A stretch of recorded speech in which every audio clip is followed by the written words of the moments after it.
ஆதி துணை ஆதியே துணை ஆதியை அறிய குருவே துணை. மரளி கைதிண்டா சாலை ஆண்டவர்கள் மெய்மதம் மெய்மன ஞானம். சுழி சுழித்தொரு கீழ் இழுத்ததில் சூழுலகமதி ஏழதாய் வழியதாகவே தன்னிலேயது வாழுமே நபுசு ஏழென வாழுமே நபுசு ஏழு என. எல்லோருக்கும் நமஸ்காரம். இவ்விரிபுவன வேதமாமறைகளின் அதிகாரண செழுங்கலை கருவூலத்து ஆண்டவர்கள் திருவாயுரை விரிப்பு. இந்த மெய்ப்பாதை வேறு வேதம் ஆசான் திருமேனி. வேதம் ஆசான் திருமேனி. வேதத்தை ஓதினாலே புண்ணியம். வேதங்கள் பூராவும் தித்திக்குது. திருமறை குரு பெருமான். திருமறை குரு தீன் திருமேனியர். தலைவன் தன்னை அறிந்தவனே குலத்தோன் என்று திருவேதம் உமக்கு உரைக்கச் சொன்னது எம்மை. திருவேதம் உமக்கு உரைக்கச் சொன்னது எம்மை என்ற நமது தெய்வமோர்களின் ஆஞ்சையின்படி உத்தரவின்படி நமது தெய்வமோர்கள் பரிசு குருவே மறையின் தரிசனை பன்னுருவாக, அந்த மறையின் தரிசனையாக பன்னுருவாக மறையின் தரிசனையாக வாய்விட்டு போக முடியாத அந்த மாறாத தரிசனையில் நமது தெய்வமோர்கள் என்றென்றைக்கும் அந்த திருமறையாக திருமறை குருபெருமானாக வேதம் ஆசான் திருமேனியாக அவர்கள் அந்த திருமறை குரு தீன் திருமேனியராக நமக்கு எப்பவும் விளங்கி கொண்டு இருக்கின்றார்கள். அப்போ அந்த திருமறையிலிருந்து நம்ம என்றும் அழியாத வேத வாசகத்தின் சிறப்புகளை ஒவ்வொன்றாக படித்து தரிசனை செய்து வருகிறோம். அது என்றும் அழியாதது, அது என்றும் மாறாதது, அது என்றும் வாடாதது. அப்போது அதனுடைய செயலடையாளங்களை நம்முடைய 4 வேதங்களிலிருந்து மட்டும் ஒவ்வொன்றாக படித்து அதை தரிசனை செய்து வருகிறோம். அப்போ அந்த வகையில் இந்த பதிவிற்காக நான் எடுத்துக்கொண்டது மீண்டும் நம்முடைய திருவருட்குரல் வேதத்திலிருந்து திருவாக்கியம் எண் 293வது திருவாக்கியம். இப்போ இந்த திருவாக்கியம் மிகப்பெரிய திருவாக்கியம்.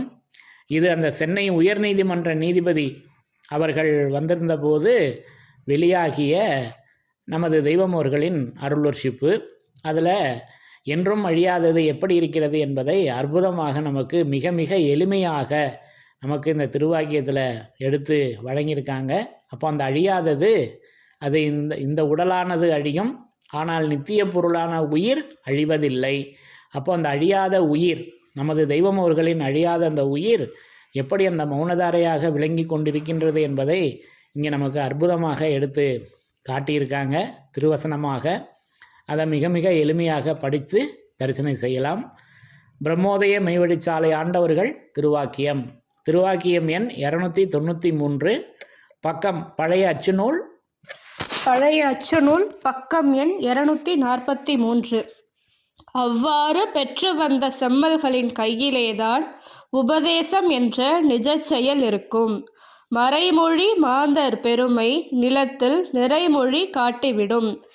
எவ்வளவோ நீண்ட காலம் இதை இப்படி எடுத்து பேசி தருகின்றவர்கள் இல்லாமலே போய்விட்டதால் அந்த பிரம்ம செயல் மங்கி மறைந்து விடுமோ அல்லது காய்ந்து சிறுத்து போய்விடுமோ? அப்படியெல்லாம் போகவில்லை. இதோ உங்கள் ஆட்சிக்கு உட்பட்ட இந்த எல்லையில் பூரண வல்லபத்தோடு இருக்கிறது.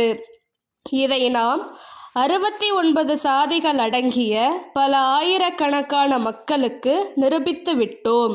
அசலான செயல் இங்கு இப்படி விளங்கி கொண்டிருக்க உலகில் வேஷம் போட்டு திரிகிறவர்கள் கையில் இருப்பது ஞானமாகுமா? நாம் வேண்டுவது ஞானத்தை போல அல்லவே. விஜய காண்டீபன் ஆகிய பர்குணன் நீலமேக சாமல வர்ண பஞ்சாயுதராகிய ஸ்ரீ கண்ணபிரானிடம் பெற்ற ஞானம்தானே நாம் வேண்டுவது. ஆம், நித்திய அழியா செயலாகிய அது என்றும் மாறாதிருப்பது.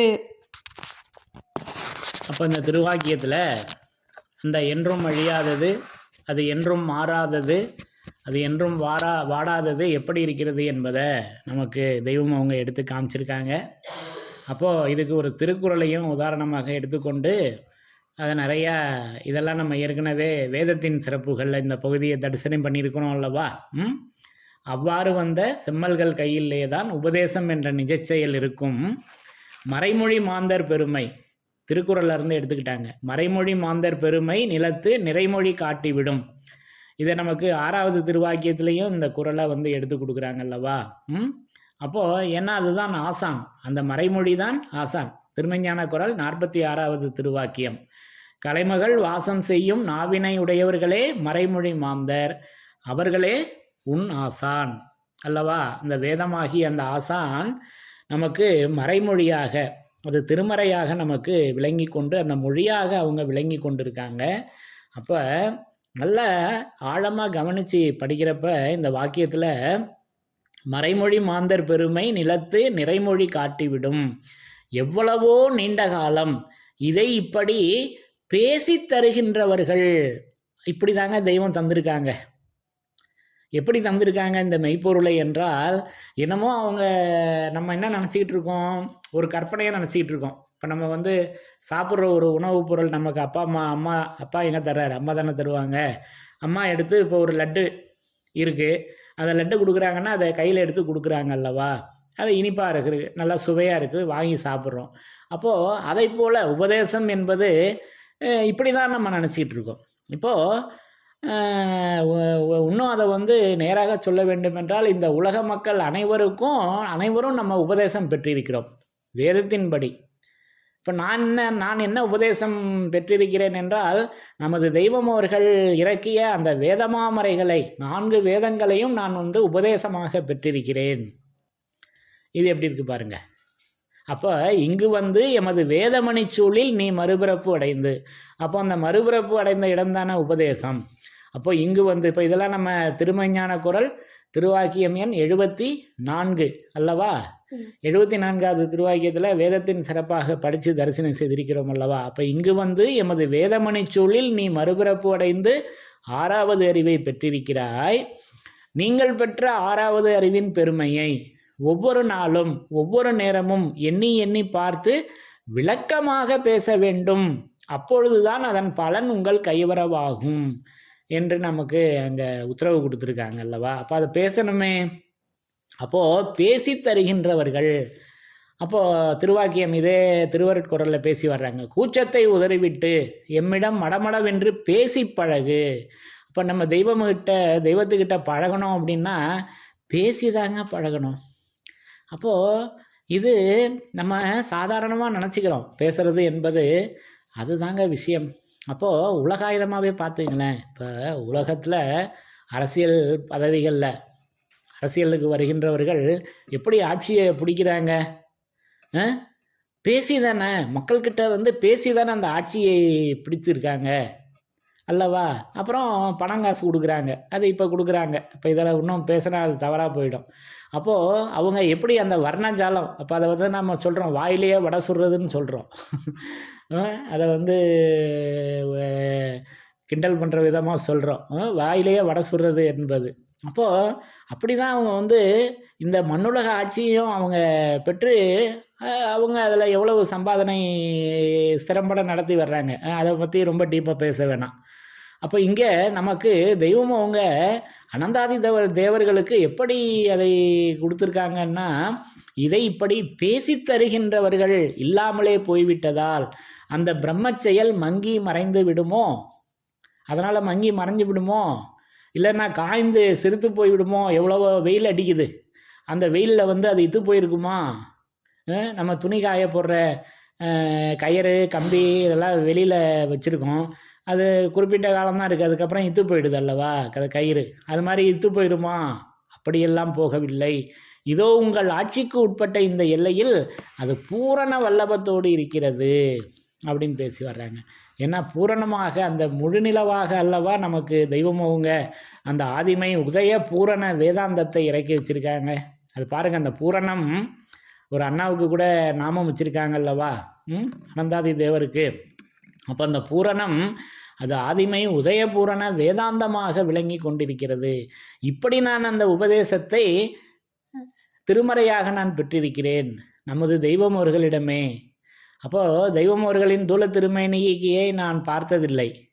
ஆனால் அவர்கள் இன்றைக்கு அந்த வேத திருமேனியில் நம் குல தெய்வ சைவ திருமேனி சுருதி பெருமான், அந்த சைவ திருமேனியிலிருந்து நமக்கு இந்த வேதத்திற்கு வருகின்ற உலக மக்கள் அனைவருக்கும் உபதேசத்தை, அந்த தீட்சைகளை அவங்க வழங்கி வர்றாங்க. அப்போது என்ன தீட்சை? வேதாந்தங்களின் மேல் உனக்குள்ள அந்த தெய்வீக இச்சையை வர செய்யவுமே தீட்சை. திருவருட்குறளில் இதெல்லாம் நம்ம வேதத்தின் சிறப்புகளில் படித்து தரிசனம் செய்திருக்கிறோம் அல்லவா. வேதாந்த அந்த நூல்களின் மேல் இச்சை வருவதற்குத்தான் இந்த தீட்சையை நமக்கு தெய்வமவங்க இப்படி வேதத்தில் வழங்கி இருக்கிறார்கள். அப்போ இதை பற்றி நம்முடைய சபைக்கரசர் அண்ணா அவங்க கூட 2024 அவதார காட்சி அன்றைக்கு நம்முடைய வேதமாமறைகளில் புது அச்சுப்பதிப்பை வெளியிட்டப்ப தெய்வம் அவர்கள் தூல திருமேனியில் நடந்த சம்பவத்தை மின்னி காமிச்சாங்க. அப்போ இதை நம்முடைய சேனல்லையே இதை தனியாக ஒரு சபையில் பேசினதை பதிவு போட்டிருக்கோம் அல்லவா. அதை சுருக்கமாக சொல்லிடுறேன். அப்போது அது காஷாயமாக அது விளங்கி கொண்டிருக்கிறது. அப்போது தெய்வம் அவர்கள் முன்னாடி ஒரு படிக்காத, எழுத படிக்க தெரியாத ஒரு அம்மாவுங்க, அனந்தகி அம்மா ஒருத்தவங்க வர்றாங்க. தெய்வமே, நான் இந்த நூலை வாங்கி என்ன பண்ண போகிறேன், எனக்கு தான் படிக்க தெரியாதே, எழுத படிக்க தெரியாதே அப்படின்னு தெய்வம் அவங்கக்கிட்ட சொல்கிறாங்க. அதுக்கு தெய்வம் அவங்க கேட்குறாங்க, நீ காஷாயம் வாங்கியிருக்கியா? வாங்கியிருக்கேன் தெய்வமே. அப்போ அதுதான் இது, வாங்கிக்க அப்படின்னு உத்தரவாகுது. அப்போ இதெல்லாம் நம்ம சபைக்கரசர் அண்ணா அவங்க அதை அந்த நிகழ்வை அந்த நடந்த சம்பவங்களை, அந்த சம்பவாமி யுகே அந்த சம்பவத்தை எடுத்து அந்த நூல் வெளியீட்டு விழாவில் பொன்னரங்க தேவாலயத்தில் அன்றைக்கி பேசி காமிச்சாங்கல்லவா. 2024 அவதார காட்சி மிகுந்த சந்தோஷமாக எனக்கு அது இருந்தது. அதற்கு சட்ட ஆம்பிள்ளையாக இருக்கும், அதற்கு உரிய நபராக இருக்கும் நமது சபைக்கரசர் அண்ணா அவர்களே அதை நமக்கு பொன்னரங்க தேவாலயத்தில் எடுத்து பேசியது. அப்போது அந்த உபதேசம், அந்த தீட்சை, அந்த காஷாயம் எல்லாமே திருமறையாக இருக்கிறது, திருவேதமாக விளங்கி கொண்டிருக்கிறது. அப்போது தங்களை அப்படியே சுத்தம் வடித்து தெளித்தெடுத்து அந்த வேதாந்த தெளிவிருத்தி பாகுபட திரட்டி வைத்தன போன் மதியமுத கலைஞான போதமாக அல்லவா நமக்கு அந்த வேதாந்தத்தை எடுத்து இப்படி வணங்கியிருக்காங்க. அப்போ அந்த பிரம்மச்செயல் மங்கி மறைந்து விடுமோ, காய்ந்து சிறுத்து போய் விடுமோ? இல்லை, இதோ உங்கள் ஆட்சிக்கு உட்பட்ட இந்த எல்லையில் அது பூரண வல்லபத்தோடு இருக்கிறது. அப்போ அந்த பூரணம், அப்போ அதற்காக தான் இவ்வளவும் எடுத்தது. அப்போது இந்த திருவருட்குறள் கடைசி பகுதியில் எப்படி நிறைவு செய்கிறாங்க அப்படின்னா, நரரை தேவராக்கும் புனித பூரண.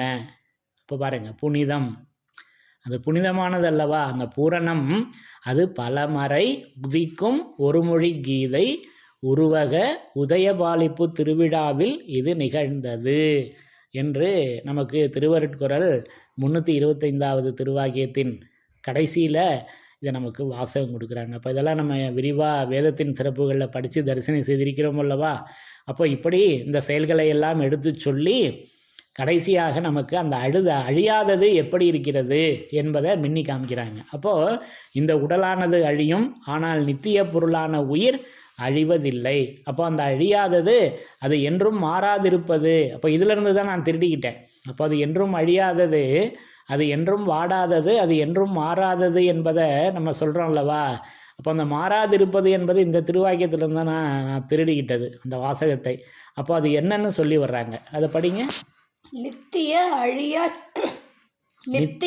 அழியா செயலாகி அது என்றும் மாறாதிருப்பது. ஆக இப்படி அந்த உபதேசத்தை பற்றி எடுத்து பேசி அன்றைக்கு மகாபாரதத்தில் நடந்த சம்பவங்களை எல்லாம் எடுத்து காட்டி அந்த அழியாதது எப்படி இருக்குதுன்னு பேசி வர்றாங்க. அந்த அருளர்ஷிப்பு அது நித்திய அழியா செயல். அப்போது நித்திய அழியா செயல்.